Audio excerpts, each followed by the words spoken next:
জুলাই বিপ্লবের ঘটনাবলী নিয়ে গাজীপুরে অনুষ্ঠিত হয়ে গেল গণ অভ্যুত্থানের গান। এতে অংশ নেন ছাত্র আন্দোলনে নিহত পরিবারের সদস্যরা। এমন আয়োজনে নিহতদের স্মরণ করতে পেরে কিছুটা হলেও স্বস্তি মিলেছে স্বজনদের। ভিন্ন আঙ্গিকে গাজীপুরে স্মরণ করা হলো জুলাই বিপ্লবের হতাহতদের।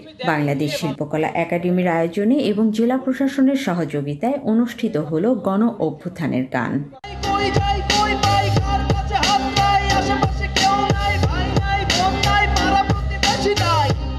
শুক্রবার বিকেলে জেলার রাজবাড়ী মাঠে মুক্ত পরিবেশে গান পরিবেশন করেন জিন ব্রাদার্সের শিল্পীরা। তাদের কণ্ঠে বেজে ওঠে বিপ্লবী সব গান।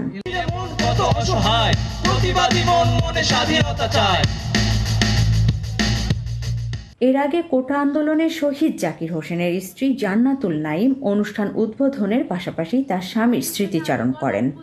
আমার স্বামী একজন সাধারণ মানুষ ছিল, উনি নিরীহ ছিল। দুপুর 11টার দিকে গুলি খাইছে আর কি। বছর শেষের খুশি নগদে হবে বেশি। নগদ পেমেন্টে নির্দিষ্ট ক্যাটাগরির কেনাকাটায় 300 টাকা পর্যন্ত ক্যাশব্যাক।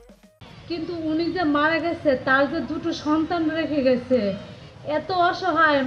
আয়োজনটি শহীদদের স্মরণে হলেও আহতদের পাশে থাকার আশ্বাস জেলা প্রশাসকের।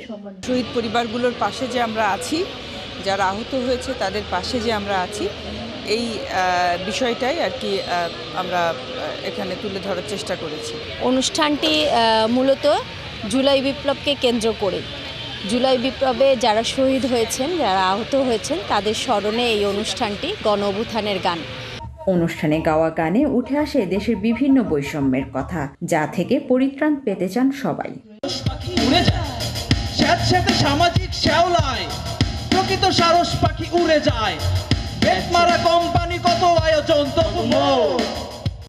মাহমুদা শিকদার, ডিবিসি নিউজ, গাজীপুর।